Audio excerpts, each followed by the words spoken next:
We're live. Welcome. Welcome indeed. Here we are, live again. Slightly more chilled out today, sitting down in a cafe. And the plan today is to talk about travel. And to start off, we've got a quote from Mark Twain regarding travel. And he said, "Travel is fatal to prejudice, bigotry, and narrow-mindedness. And many of our people need it sorely on these accounts. Broad, wholesome, charitable views of men and things cannot be acquired by vegetating in one little corner of the earth all one's lifetime." He could equally have said, broad, wholesome, charitable views of men and things cannot be acquired by vegetating in one little corner of the internet. He could have said that, yes. All one's lifetime. I'm just inviting old Mr. Zolo on. So what do you mean by that, Troy? Why don't you elaborate? Well, what he's basically saying is that to become a well-rounded person, to understand life and how life really works, and to understand how other people work, and the fact that we're not all actually so different, despite creed and colour and all that kind of stuff. Here he is. Here he is. All right. That's what he's saying, I think. And here we have the man himself. Cheers, gentlemen. How's it going? Yeah, good, man. How are you? What are you drinking there? I see. Where are you coming from? Iced coffee. Bit of an iced latte. I like the shirt, man. Yeah, it was the first thing I grabbed. It's roasting hot here in Malta, so it's roasting here in Russia also. It is absolutely sweltering. Well, this is terrible, isn't it, for getting us both in? That's all right. They don't need to see. I downgraded my His camera. I went from a DLSR back to the webcam because I felt so bad with your quality over there. You know, I just wanted to match up. Do you mind speaking a little bit louder, Mr. Nomad? Yes, can you hear me now? That's better. It's better, but it's still quite low. I know we're sitting outside, so it's going to confuse things. But One sec. Guys, just throw it in the chat. Am I loud enough for the chat? I'm up pretty loud here. I think I'm maxing out on my pickup here. So I think it's not too bad. I think we can we can go with it. Sort of get it. So thanks for coming on. So key reason that we wanted to get you on is to talk about this issue about travel, because you were on that stream that we did last week or so, and we had some black pill guys coming into the stream, and not even black pill guys, actually guys who are in this space as well, who were sort of making the case that travel is in some way, I don't know what they were saying really. They were trying to say that travel is beta and you're sort of cheating if you travel and everything else. So we wanted to get you on, obviously, to have a chat about all of this kind of stuff, because you're famous for your traveling. So what's your response to the argument that travel is weak and it's just weak men that do it who can't shape up in their own country to meet girls? You know, it's funny because it's so myopic. I think there's the straw man out there that people have this idea of the old guy in Thailand who's like picking up teenagers. But the thing is, and a lot of these guys are from Europe who put on this criticism, should I say. But guess what, guys? Europe is easy mode. You're cheating, right? If you want to play hardball, try and do a cold approach in the Middle East. Europe is easy mode. It's a very liberal place. So I think it's hilarious that these guys are like, oh, it's not really it's not really doing it right unless it picked, a nice Aryan German girl and has, Well, I mean, the other thing is, Mark, I don't know if you've been watching the streams that we've been doing recently, but we're pioneering a new format in this whole world of doing live approaches. And are you the first guys to do that, by the way? Is that the first recorded live stream? Was that the first recorded live stream of Day Game? I think it is. Is it the first? There's a making history, boys. Making history. There's like an army truck. There's an army truck going past as we're trying to do this. I think it is the first live streams that have been done of approaching. Yeah, I don't know that anybody else has done it. We're hopefully going to get some audio sorted as well. We've got some Bluetooth mics, so hopefully, fingers crossed, that'll actually pick up as well, so we can show them what we're saying. Our terrible Russian. Babushka. That's pretty much all I'm saying. Babushka. And the ironic thing is we're getting these microphones to improve the audio so people can hear the conversations better. But to be honest, it's not like the game. It's not like the verbal game is top class, because the girls don't know what we're on about half the time. So we kind of just say babushka and spasiba, and that's about it really. But yeah, anyway, hopefully we're going to make it as good as possible. But if people watched yesterday, you'll have seen us getting blown out like a bloody cheap paper bag. So any sort of idea that it is significantly easier, even in a place like Russia, is not the case. I mean, in saying that, in general, and particularly actually even more in Moscow than in St. Petersburg, we were getting, I think, very positive responses when we went over, but that doesn't necessarily translate into anything more, right? Yeah, I mean, you're in a place that's considerably more conservative, I would say, than Western Europe. Eastern Europe in general, especially the more Slavic countries, Ukraine, Belarus, Russia, it is much more difficult. I would say. Yeah. You guys are actually going on hard mode, especially you guys don't have any Russian. You know, when I went on dates in that part of the world, at least I had some Russian. But you guys are just like, were you actually speaking? Can you speak a bit of Russian? Yeah. Oh, nice, man. That's the ditch there. Any tips for learning it fast? So I was able to go on dates in Russian, so I had enough for that. And really? Well, that's impressive. Did you literally just pick up the language as you went, or you did some special course, or how did it work? I did Pimsleur. Okay. Russian, excellent. And I did about three courses of that, and you have enough to go on dates and meet girls. Highly recommended. Just very cool. Especially because a lot of the top class girls there are lazy and they don't make an effort to learn English. Yeah, but any advice in terms of listen, I think it's charming. You guys are doing the whole I don't really know what I'm doing. I think it's kind of cute and endearing. The thing that the fact that you don't speak Russian as well, because it can work in your favor, I think. We are getting slightly. I mean, I know about 3 words. I say spasiba a lot and privyet and things like this, and you do get this sort of indulgent smile from a lot of the girls, or particularly the girls or the women. It's sort of like, oh, these idiotic foreigners. Oh, it's quite cute, So that does sort of play in our favor a little bit. But there have been a lot of naysayers actually coming onto these streams and saying, oh, you guys need to learn Russian and everything like that. And when we were in Moscow, we were kind of pushing back on that, to be honest. We were saying, no, it's not really necessary.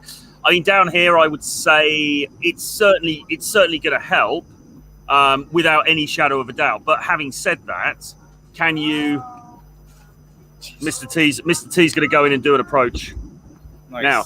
I mean, yes, it would certainly help without a shadow of a doubt. But is it essential? No, not in order to get on some dates and to make a few things happen, I think.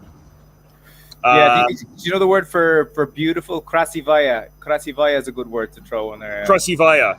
Yeah. Is it? How do you say you are beautiful? Is it just Krasivaya? No, you would say. What's it? Jesus Christ. Vui Krasivaya. Vui Krasivaya. Yeah.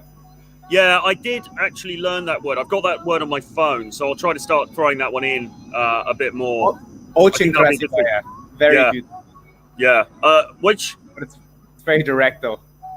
What was the first word again? Like vui is you, or actually, to be honest, that's very formal. You just say t or te or t is the informal version. I learned the formal version, which is vui, but it's very formal. They have they refer to themselves in the third person. When you get to know somebody very well, you would say like t or. Forgive me, guys, if I'm getting this wrong. It's been a while, but yes. If you don't know somebody, vui is more polite. Yeah, but just moving back to the central topic about travel, because I was actually quite surprised that we got quite a lot of people on that stream making this argument that it was sort of, beta, I suppose, to travel. That was kind of what they were saying. I mean, have you encountered this before from guys in this space? Yeah, even in my Facebook group, there's always there's a certain cohort of guys who attack a lot of the other members who go off to Asia and pick up there because they see it as cheating. But here's the funny thing, right? I had a couple of friends who weren't very experienced with pickup and girls. They're a bit shy, and they went over to Asia, and they came back different men. You know, they came back with a load of this confidence, a renewed sense of self-esteem, and then they did way better in Europe. Well, so in a way, yeah, well, that's an interesting point, actually. And I spoke to Tusk about this previously, because obviously Tusk trains a lot of guys in different countries.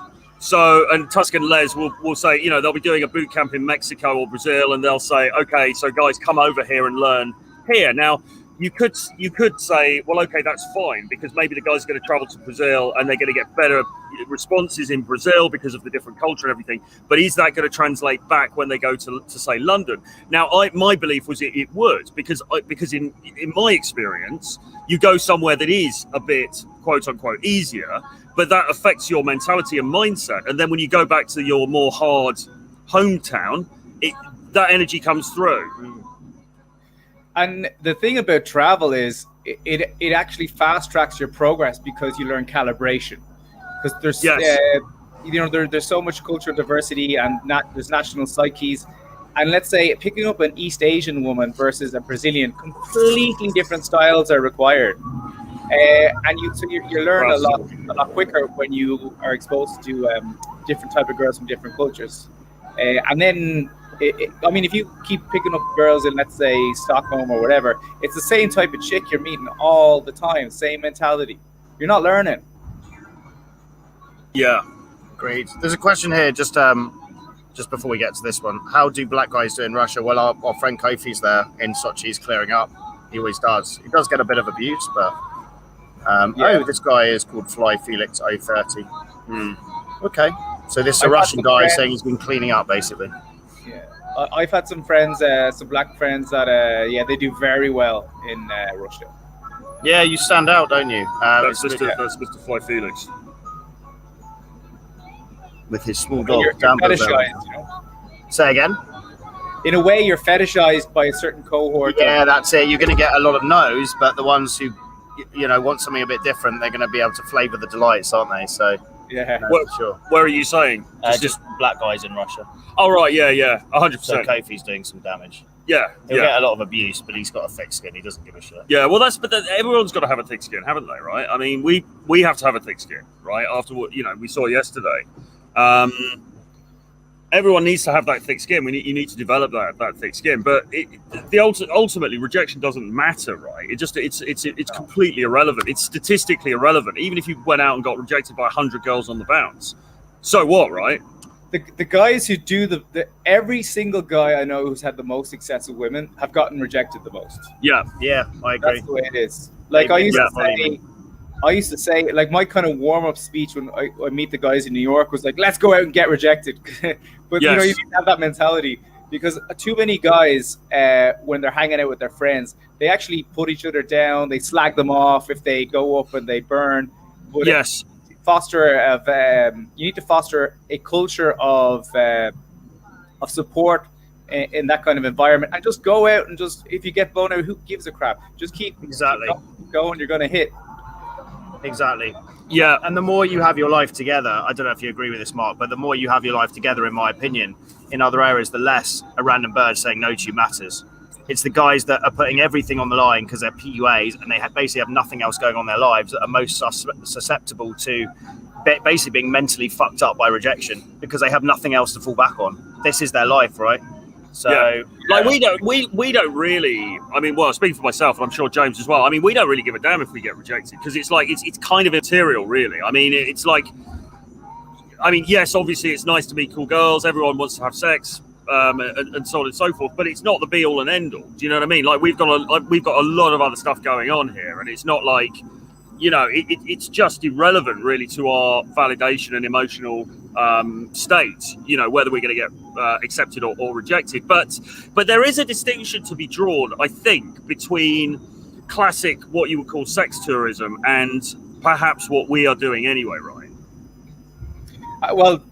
If you look up sex tourism, that's paying for it, and that's cheating, right? I mean, if you look up the definition of a sex tourist, it's someone who travels abroad to engage in prostitution. Yeah. So they are actually quite distinct. But the thing is, people have this image in their head. Again, they straw man it, and a lot of this is copium, right? I mean, what we do is we project onto other people. You know, people want to feel superior. Like, well, what I'm doing is the right thing because I'm picking girls from my town. You know, because they get a buzz off. There's a morality in there. Yeah. But equally, I don't see any issue with banging the occasional pro. As if you're actually getting laid anyway, I don't see an issue with it. I bang pros. Hey, I don't give a shit. Me too, but I don't pay. So You flip. You just. Yeah, I mean, I have paid. I've paid for sex. He's there like this, like, you know, with the cash. I'm just. Fuck it. Sometimes I'm horny. I'm just. There's a pro. No, I would agree with that actually, and this is something that doesn't get really. Are you going in, or are you? I've got to go to some Portuguese lesson. Oh, okay. All right. Mark, it's been a pleasure. I've got to run to a Portuguese lesson, but we'll catch up again soon, man. Take care, dude. Take care. All right. I'll see you in a bit, man. I'll pay the bill, man. Okay. All right. Cheers, man. See you in a bit. Yeah. So I would agree with that actually, and this is something that's it's almost verboten to talk about this in this industry, because then you will get guys saying, "Oh, well, look, you see, I told you, those guys are just paying for it," and that sort of undermines the credibility. I mean, obviously that's not the case. And I think what James is saying is that if in 99.9% of the time then that you are doing it legitimately, then the odds time here or there, it's sort of irrelevant really. But I would agree that I think traveling and paying for it is not a good way to go. But what about? There are places that are well known to be easier, though, aren't there? I mean, I think particularly like the Philippines, perhaps Thailand, although I'm not sure if that's as much the case. Is that kind of cheating a little bit? You know, the kind of places where you get the older, out of shape American dudes, and they're still managing to, to get some action. Is that in some way cheating? I mean, should we look down on that? You know, I used to attach a lot of morality to this. I actually was the one who came up with the term shoring, which was seducing girls of the night and getting it for free. Yeah. A lot of these places in Africa, if you go to nightclubs, it's basically all girls on the game. But I have this ego investment in not paying for it. But at the same time, I understand why guys do it, because they don't want to deal with the whole chase. Sometimes it's just a physical urge. Should we look down on it? You mean, I've kind of grown out of that. I think when you're a bit younger, you judge it. But you think about this. I think about it like this: would you rather be the old guy in the pub back home with his dog in the pub every night, drinking away your sorrows, or be the old guy partying in Pattaya and like banging 19-year-olds? I mean. So I mean, what's worse? I don't know. I'm open-minded about it, but the whole paying for thing is just, for me, it's an ego thing. I have a very kind of strict rule on that, but I don't judge guys who do. Should we look down on it? Listen, why should we fucking look down on it? I mean, I can understand, like, she's getting paid, he's getting laid. It's a win-win there. Really? Yeah, I think obviously there is a power dynamic that people have an issue with, because the argument is that a lot of these girls are in that situation because they have to be, and it's like a form of exploitation.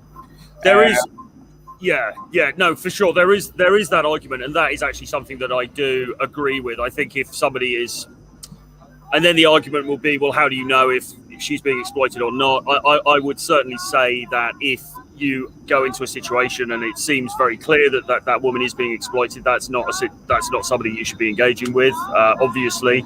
But I also feel that that is perhaps talked up a little bit by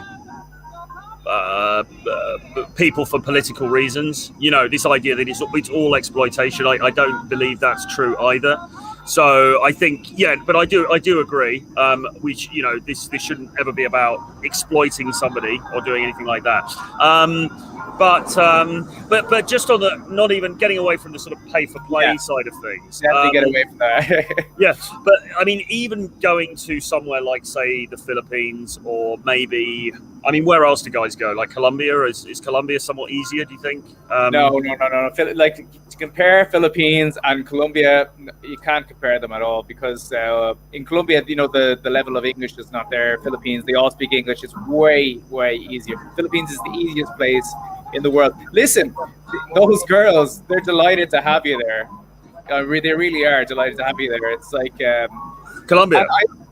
No, Philippines. Okay.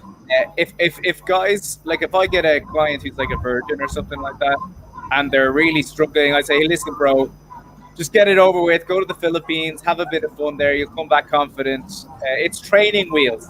I guess you could look at countries like a ranking, or it's like a belt system or something like that. But I find it. I don't like this idea that you judge people for doing that, because listen, it can be hard for certain guys out there to get going. So why not just go where? I mean, Geomax, as they say. Why not play the cards you're dealt? I don't see the problem in it. Maybe there's some better arguments in the chat. People can say why they think it's wrong and chime in, and maybe we could refute it. But don't be living in Europe, in Western Europe, and be lecturing about, oh, it's easy over there. Listen, it's easy in Europe. It's so easy in Western Europe. Yeah. Go to where Troy and James are. Go to Russia and now tell me it's easy. Or go to the Middle East. That's a lot harder. A place where you have to learn the language. Yeah. So I don't get people who are on their moral high horse thinking that they're doing the right thing by just staying in their hometown. It's so myopic and narrow-minded. Well, it really is. And I mean, what is the benefit anyway? I mean, I was saying sort of half humorously on the stream, but I do believe this. What is the benefit anyway? Say that your hometown is, I don't know, Scunthorpe or something, where classically, I mean, apologies to any Scunthorpe viewers, but, somewhere where probably the likelihood is overall the quality is not going to be that high. And you're also dealing with mainly English women who perhaps have certain somewhat entitled attitudes and things like this. I mean, you're not going to get a medal, are you, at the end of your life for saying, oh, you really smashed it in Scunthorpe, well done. What even if, like, what is what prize are you winning by staying in your hometown and smashing it there, when you could just get on a plane and go somewhere where there are incredibly beautiful women and you could just have an amazing life experience? This is like like they're sifting through the trash heap, trying to find something that works, where they could be going to the gold mine and mining for gold. It's but they think they're doing they've honor on the trash heap. It's so dumb. Yeah. It's so. But it really surprised me actually, because when we were doing one of these streams with Wheat Waffles, that Black Pill dude, I said, I think James was doing the stream and I was just in the comments, and I said, I think what they call travel maxing, traveling in order to, extend your dating options. I said, I think that's one area where the Black Pill guys and the Red Pill guys sort of agree, because I couldn't see why anybody. Yeah, I mean, if you live in the countryside, I grew up in the countryside. Am I going to be staying in the countryside, hanging around with a load of cows and trying to pick up the girl 2 kilometers down the road? Is that the right thing to do, or should I move to the city? Same thing, but on a global scale. Exactly, because I mean, how local do you need to stay? Because if you're in England and you live in Wigan or you live in Scunthorpe or something, is it then cheating to move to London? I mean, by that logic, it would be, right? Because you say, oh, London is really big and you've got these different people from different countries. That's cheating. So it becomes almost this nationalistic thing, doesn't it? Of like, oh no, stay in your territory, which I just think is, as I say, there's no prizes at the end of your life for having done that, is there? You're not going to get a medal from the local mayor. Yeah, I'm thinking about this a bit more, and maybe it's the fact that at home you're going to be a certain place in the socioeconomic hierarchy, and by moving, you're going to be raised up in another socioeconomic hierarchy, and maybe that's what they mean by you're kind of cheating, I guess. That's maybe how it's viewed, because that's how it would be viewed from a subjective point of view of living at home. Yeah, and somebody actually came in on the comments and he was saying, don't travel, just shape up, level up and do it in your own hometown. Because I think the idea is you're traveling to compensate for your flaws. And what you should actually be doing is doing the masculine thing, which is to level up so that you're a better man and then you're more likely to get success in your hometown. But for me, I just think, well, why not do both, right? Why not level up and also travel, and then you get the best of both worlds?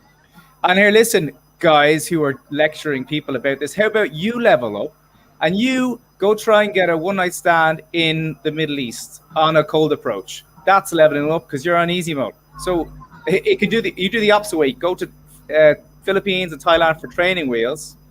Yeah. Western Europe is like medium, but if you want to go hardcore mode, you go to the Middle East. I mean, there's different levels at different places.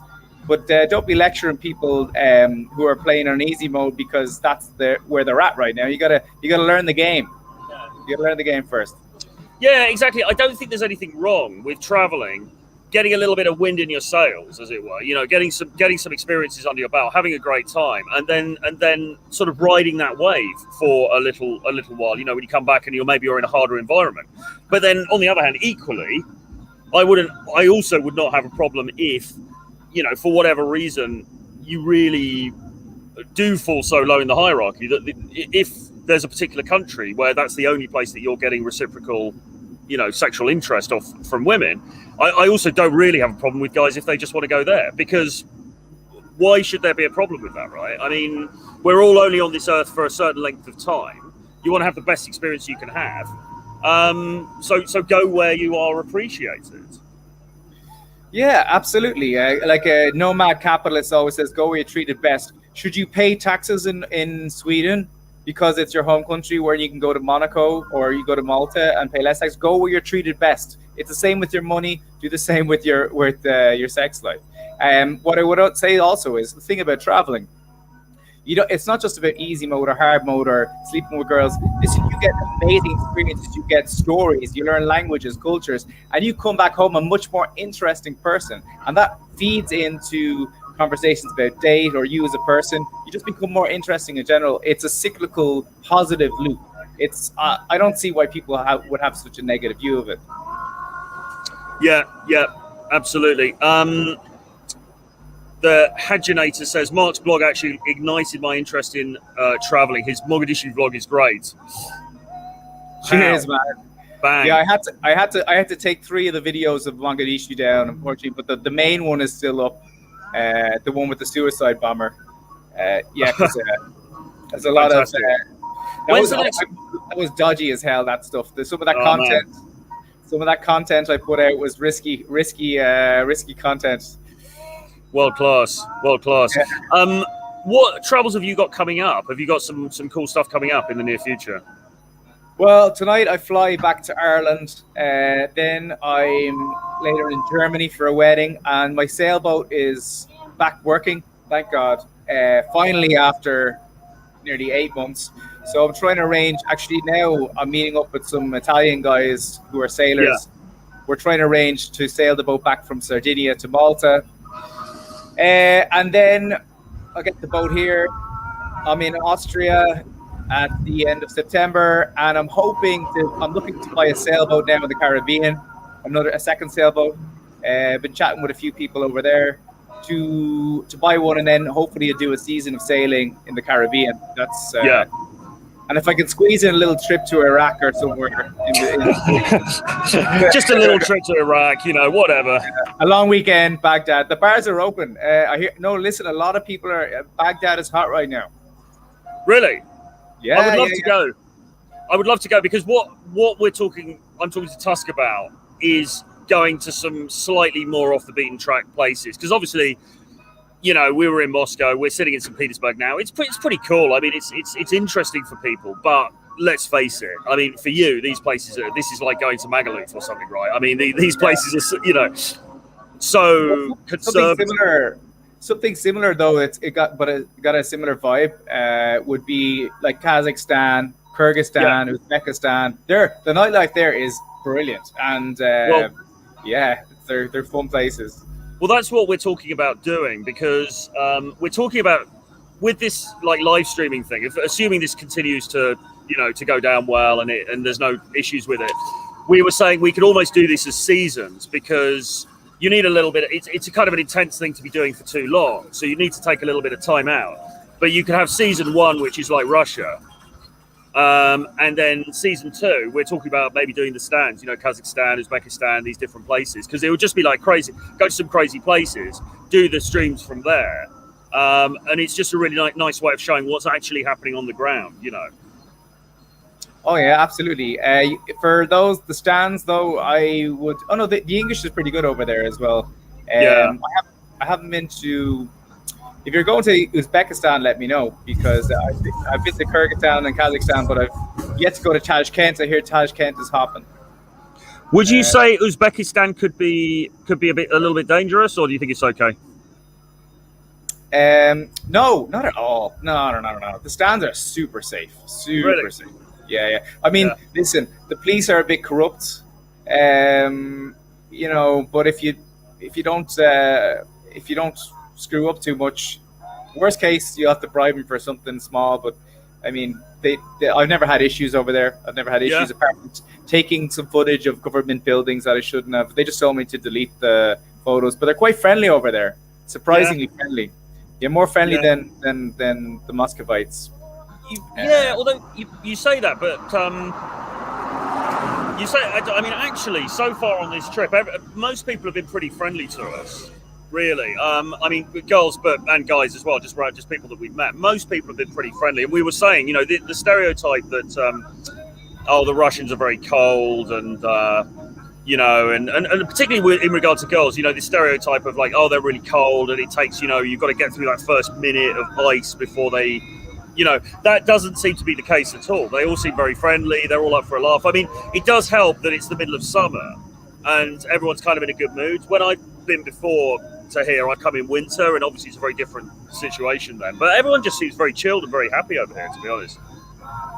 Yeah, I think when I was in Moscow, maybe I had some bad experiences, like getting scammed and dealing with people, the babushkas in the train station shouting at you when you don't know Russian.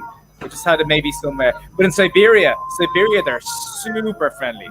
Well, it's interesting you mentioned that, because we're debating whether to go to Siberia in the next few days, because there's a certain things with logistics, because we can only keep this trip going really till the end of July, and then we've got to go and do different things. So we wanted to go to Sochi just for the sort of the beach party kind of vibe, and there's another city near there we've been recommended, but we were also keen to go to Siberia, so it's whether we could just kind of fit it in, but we definitely like to do Siberia at some point, because I think over there, I mean, there's going to be very few, I would imagine, English people there or Western people there, so I think we're going to stand out. Yeah, you stand out, and let me tell you, the girls are really good looking, and you get a lot of attention in Siberia. Really? Yeah, really. Man. Yeah. I think it's definitely going to be a fun thing to do. It's funny, there's a guy in the chat, right? There's a Black Pill guy in the chat. He said, I know a 9 out of 10 chat, and he never gets rejected. Black Pill proven yet again. But it's funny how the Black Pill, they claim to be, it's all based on the science, it's all based on the data. And yet they use so many anecdotal examples. I mean, who is this mythical? I know some bloke who's a 9 out of 10. He never gets rejected. It's just like, how does that prove anything? That's just plucked out the air. Yeah, I mean that's like, so what? So what? 9 out of 10, and he never gets rejected. Who cares? I mean, I don't see what's the point in saying that? Exactly. Troy and Tusk live from Baghdad. Who would have thought it? Well, let's see. What about Venezuela? Because carry on. I was going to say, if you're going to be in Baghdad, the thing about it is, like Iran or like a lot of these Middle Eastern countries, you don't be day game. I wouldn't recommend, because the majority of people are very conservative. So you want to hit up the bars, because the bars is where you're going to find the more liberal cohort, the more upper class cohort, who are willing to be more receptive. But a day game in countries like that, I wouldn't recommend it. It'd be more of a night thing. Yeah, fair enough. Adam says Kazakhstan has beautiful women as well, and less tourists. I've certainly met Kazakh girls actually in Russia and also in London, and they've always been very good looking. So that seems to be the case. Yeah, but the best looking girls I saw in Kazakhstan were Russian girls. Kazakh girls? No, Russian. The best girls I saw in Kazakhstan were Russian descent, not the actual native Kazakhs. But there's a lot of them, but the best looking ones were the Russian ones. Yeah. I mean, but this is the other thing, isn't it? It's just, more interesting as well to date outside of your nationality? I mean, just not even. I mean, yeah, some of these girls are probably more beautiful than perhaps the places where we're from, so of course that's a big thing. But even beyond that, it's just kind of interesting, right, to meet people from different cultures and interact with them. I mean, I just don't get this mentality of just stick with the people in your own hometown. It just seems crazy to me. Yeah, I mean, for me, living in Europe on an island, the idea that you just stay on that island, that's like, imagine Americans saying that, well, you should only hunt in Georgia. You shouldn't go to Mississippi, bruh. Europe is just it's a tiny place in comparison with America, and I treat countries like states, except people speak different languages. Yeah, exactly. I mean, that's the other thing regarding, say, Great Britain. I mean, I guess you are still part of the EU, but even taking Brexit out of the equation, I mean, we are part of Europe, right? I mean, we are still part of the continent, and okay, we're separated by some sea, but I wonder if people in places like Germany or France would have a different attitude to this, because when it's just a question of getting in the car and driving, or getting on the train, maybe the mentality is a little bit different. Maybe it seems less of a big deal to go somewhere else and meet other people. Yeah, I think I really don't know where this comes from, this idea, but I think it's the straw man thing. They have this image of people going to Thailand, taking advantage of the economic situation. They're only going to go be with you because you're from a rich country. I mean, it's funny. This drives me nuts, right? So I go pick up in some of the hardest countries in the world to pick up in, where it's illegal for me to have sex with them, right? It's literally illegal. And I cold approach, and I get no judgment. In fact, I get high fives, right? And then I go to Europe, and it's like, yeah, that's good. As soon as the GDP of a country, and I'm doing the exact same thing I do in every country, as soon as the GDP hits a certain level, all of a sudden, oh my God, you're a sex tourist. Just because the GDP just fell below a certain level, the judgment starts and the name calling starts. It's hilarious. It's just you're doing the same thing. As soon as it hits a certain GDP, there's judgment. Yeah. Exactly. But I mean, I think I don't know. I think in most cases, though, it's not, unless you're meeting women who are overtly gold diggers. A lot of the time, the money thing doesn't really come into the equation anyway. Not at all. I mean, if you're not paying for it, you're meeting a girl in a country and she just wants to bang you because you look different, you're exotic. She's not looking for money. She wants to have fun. I think these guys don't realize that women like sex too. That's what I think it is. They don't get it. They don't get it. Women want it.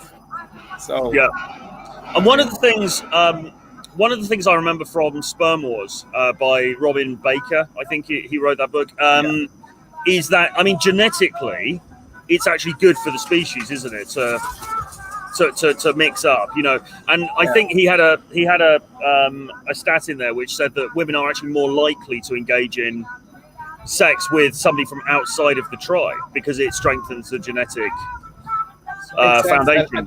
The immune systems as well. Sorry? It's an immune system thing as well. Right. Okay. It diversifies. More diverse genes have been exposed to different things. It strengthens the immune system mixing. I mean, there's all sorts of reasons why people seek what's exotic. Yeah. So you are doing yourself so it's not just about money. It shouldn't be about money in most cases. I mean, certainly exotic capital. I use the term exotic capital. Yes. Even for me in Ireland, because even though I'm Irish, I look like I'm Italian or Mediterranean. I have a certain amount of exotic capital in Ireland, and I would do well in Ireland because I don't look like your typical Irish person. Yes. And is that bad?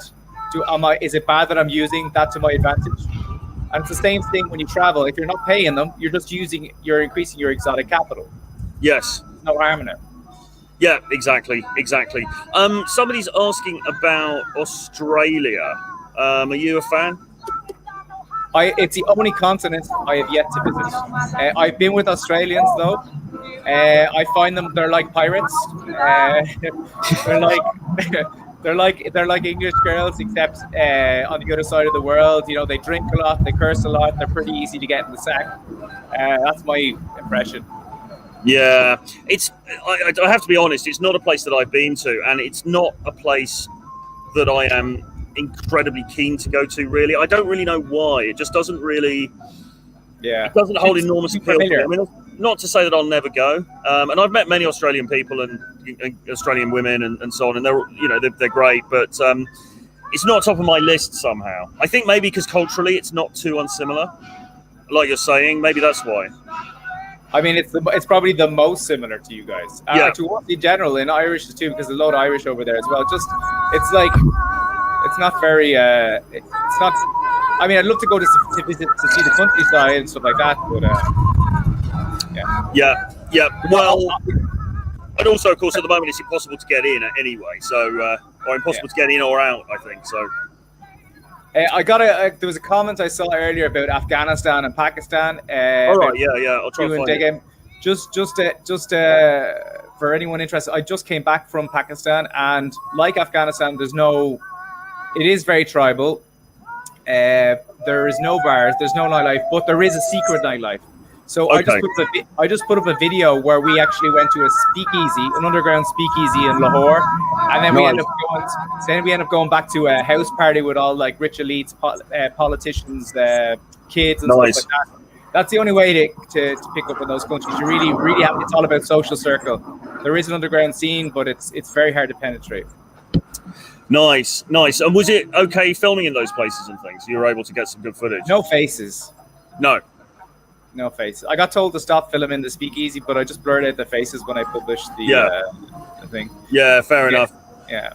Fair enough. I mean, that's one thing that obviously for us, if we're doing this live stuff, we've got to be very mindful of that. I mean, in some ways, the way that we're seeing it at the moment is that actually doing the live stuff and making it pretty obvious that you're vlogging is actually more upfront and honest than, the old thing of doing like infields and all this kind of stuff. I mean, this is moving away from that. It's like literally saying, we're vlogging, say hello to our friends in London, and then just having the conversation, which I think in a sense is more, is actually more ethical than doing.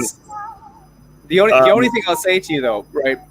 If you're showing a chick's face and she has a fella, let's say she's a boyfriend, right? And she would be willing to go on a date and do the dirt, but as soon as her face is posted on a camera, she's like, oh wait, I'm out of this. So you could be shooting yourself in the foot a little bit from that regard. Just something to think about. So a lot of these fellas, they probably have guys and they're probably interested, but they don't want it known. That is a good point. I think there are pros and cons to it, I think, because some people that we've approached, they've definitely kind of enjoyed it and they've kind of played up to the camera and stuff like that. But that's not going to be everyone, right? That's going to be some of them and not all of them. So it's up and down, I think. The Hajjanator says, which country is best to travel to for a mixed race guy? So go again, exotic capital. I would go to a place that's very homogenous, that they don't have a lot of mixed race people. Let's say if you went to the Caucasus, for example, very homogenous countries, Belarus. I think darker guys also do well in the northern countries like Sweden, where they're very open-minded there. So I would go to somewhere that's like full of milky white people. Definitely.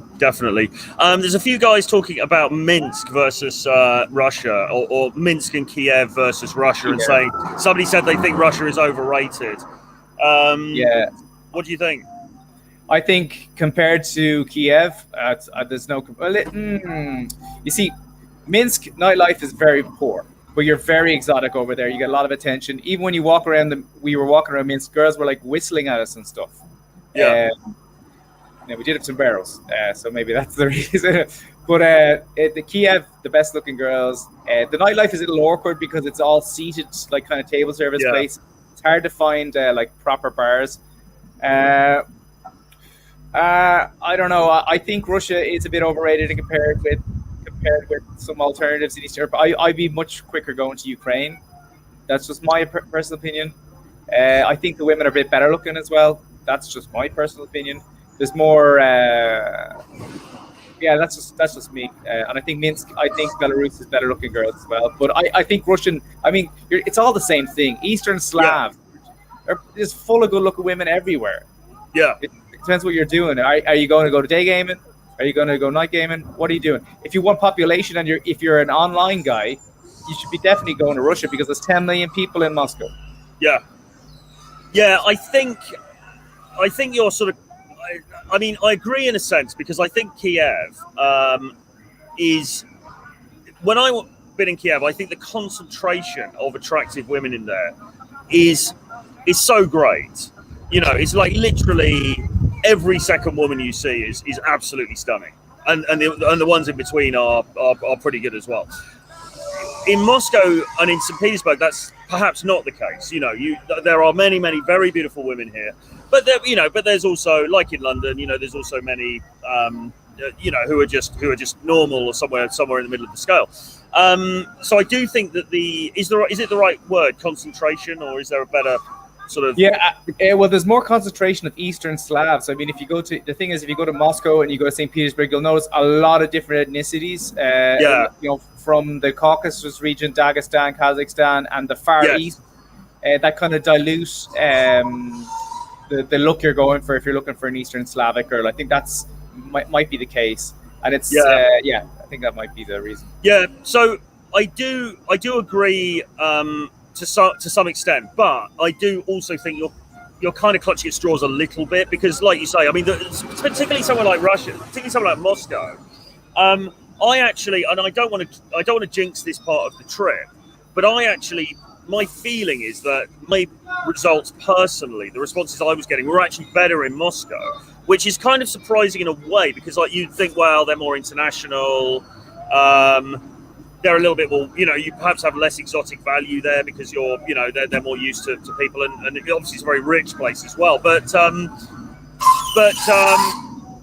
Yeah, well, the thing is now Ryanair fly to Ukraine, and it's turning into Latvia, it's turning into Estonia because you know the cheap flights are getting in there into Ukraine, so it's gradually getting more known. You're not as exotic there anymore, so you are going to have more exotic capital in Russia. Yeah. Sorry, there's a rubbish cart just across the road now. It's making a ton of noise. Belarus, if you want to max out your exotic capital. One thing I would say is that there is still quite a big barrier to entry for Russia. I mean, it shouldn't be a barrier to entry, but it kind of is, and that's the fact that you have to get the visa. And I think that does put people off.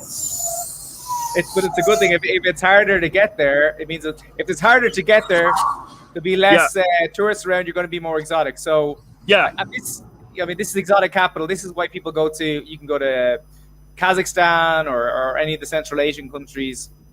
You know, if it's harder, it can be an advantage. Yeah, exactly. So you do have that on your side. It's actually because there is that. And let's face it, it's not a massive barrier to entry. It's not difficult to get a Russian visa, but you know, it's an additional thing that builds people up, and particularly at the moment as well, because obviously there aren't many tourists here. Because certainly for Britain, you know, Russia is on the amber list. I think they were going to put it on the red list. So you know, you have to be off work for 2 weeks when you come back, and all of that kind of thing. So yeah, there are fewer tourists here at the moment. So we definitely have more standout than we would have done otherwise. Later Greater is saying Minsk is the best city in Europe, especially now it's impossible to get to. But I'm not sure it is impossible to get to because I know people have gone quite recently. Yeah, I was there last February. But I know people who've gone there in the last month or so, and it's apparently fine to get into. Russians are totally neutral to foreigners. I wouldn't say that's my experience. I think some of them are, you know, a little bit neutral, but I think many of the people that we're talking to, particularly when we say we're from London, their eyes light up and they're like, oh my God, Harry Potter and all this. So I wouldn't fully agree with that. But listen, anyway, I'm going to have to get going because I've got to go and meet somebody in a little while. And also it's getting incredibly loud here now. So I don't know, have you got any final thoughts, or if anyone's got any very final questions for Mark, but we may have to sign off in just a second. I just want to make a comment. Some people were saying about Minsk being the best country in Europe. Listen, guys, if anyone's thinking about going to Minsk, it's only good on the weekends. Weekdays, it's so quiet and because it's not great for day game. There's not a lot of people on the street to spread out. But if you're going out at nighttime, yeah, make sure you go on the weekend. That's the only thing I'll say about that. There's another question here about what do you think about the best place to go in Brazil. I've never been to Brazil. What else we got? I think that's any other questions. We got a question about Barcelona. I have no tips on Barcelona, my friend. I've been there, but I honestly have not. I've no tips. I mean, you stay in the main tourist areas, and I got no tips to that. And it's plenty places for day game, and Barcelona's just packed with tourists. Packed. Yeah. But, well, I haven't really done a lot of sort of day game over there, but the reports that I have from people who have say very, very good. They've had a great time over there. So yeah, seems like a cool place, definitely. So thoughts on Ethiopia is another comment there. Ethiopia. Yeah, I love Ethiopia. I keep saying it's one of my favorite countries. Been there twice. However, and they're very beautiful. Like, I've seen homeless girls I would have proposed to in Ethiopia. I know I said I've seen homeless girls I'd propose to in Ethiopia. Really? Some of them are so beautiful. But I've sent a lot of guys to Ethiopia, and they've gotten very angry with me because it's not nearly as easy as I kind of made it sound, I guess. Okay. A lot of guys I know who actually had trouble there. Maybe the English wasn't so high, and they're more conservative than people expect. So again, it's not exactly. You think it would be a place where it'd be super easy, but it's not as easy as you'd expect. Now, I've had success every time I've been, but it's 50-50 on that one. So yeah, beautiful place to travel to. You should go there to travel. It's an amazing country. Yeah. No, it sounds fantastic. I mean, and again, I think a good note to end on really is this thing that I think people sometimes overestimate easiness in a lot of these different places. You know, it's not like you just step on a plane and suddenly you get off the plane and you've become a Chad and you're just having women throwing themselves at you. For the most part, maybe there are a few places like that, but for the most part, you still need to have some value. You still need to bring something to the table. You still need to have a bit of game. Otherwise, you're just not going to. And there are places as well where you've got the opposite effect, where actually girls prefer the local guys. I believe that's the case in places like Serbia. I think Romania to some extent. I'm sure there are other examples. So sometimes it works in your disfavor to travel, but traveling is still a great thing when you're coupling it with self-improvement as well, because it's just. I mean, what are we on this planet for? At the end of the day, you might as well squeeze all the juice out of it while you can.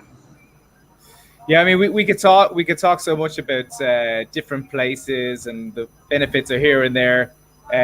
We just got a few more questions because they're actually throwing a few in.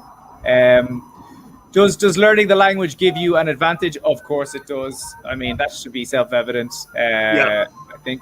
How do you compare South America and Europe? Oh wow, they're very different. I mean, Europe's a big place. Like South America, a lot of places you'll need Spanish. Their English isn't great. The culture is very different. Depends on the country. I mean, can you be a bit more specific? That's a big question. I don't know if I can answer that. But nightlife wise, Europe is better than South America in general. Cool. I would say. And also we have you ever been to Odessa? No. What is the best country for day game? In Africa, oh good God, Chad. Is everyone in Chad? Have you been to Chad? No, I haven't been to Chad. Is everyone in Chad there? Day game. That's a hard question. I would go to a big city. I think like Abidjan in Cote d'Ivoire, because they're like if you have French, that is. Big city, I don't like Nairobi, maybe Cape Town, Lagos. Although Lagos, no, don't do day game in Lagos. No, that'll get you arrested. Where else? I don't necessarily recommend day game in Africa because you don't know who you're going to get. Yeah. No. Yeah, I because you'll meet a lot of girls who are like quite poor. You know, you want to get girls with a bit of cash. That's a weird one. It's quite loud out there, eh? That's a tough one to think about. A big city. I don't know why Aberdeen comes to mind. So, yeah, and then yeah, that's. I think we'll leave it there for now, man, because I know it's getting very loud over there. Yeah. This street that we're on Rubenstein, and this is the big party street. So I think tonight it's going to be absolutely crazy down here. But it's getting pretty loud at the moment. But yeah, man, thanks ever so much for coming on. Matt says I am a Chad. Good to know. Thanks for coming down, mate. It's been awesome to catch up as always. And we'll do another one of these. Tusk had to go because he had to do a call, but we'll get another one of these in, and we'll all sit around the table and chew the fat about this again because there's so much to talk about. Yeah, I could talk for so long about all these nuances in different countries, and hopefully with the idea of hopefully we've changed a few minds with the bit that we did talk about for all the hate out there. And listen, if anyone still feels strongly about this topic, let us know. I'd have loved to get a bit more pushback, so we could answer questions. But anyway, guys, thanks for all the questions and everything as well. Great stuff. And where can they find you, Mark? At the minute, I'm so lazy on my blog. Just subscribe to me on YouTube, Naughty Nomads, YouTube, Mark Zolo. That's probably the best thing to do. Or Twitter, Instagram is at Naughty Nomad as well. Great stuff. Cool. All right, guys. I got to plug this one. I got to plug my book, My Life as a Mexican Pirate, of course. Traveling around war zones, dressed like this, picking up chicks, partying, crazy stories in there. It's a fantastic book, guys. You need to get on board with it. It's really, really good. I can highly recommend it. All right, guys. Well, thanks everyone for tuning in. So listen, we are going to be back later. Myself and Tusk are going to be back at 6 p.m. St. Petersburg time, which is 4 p.m. in the UK. And we're going to be going around with a student and training him. And then hopefully we're going to be back even again later to show you some nightlife stuff. But we're certainly going to be here at 6 p.m. So do join us for that. See you again very soon. Bye-bye.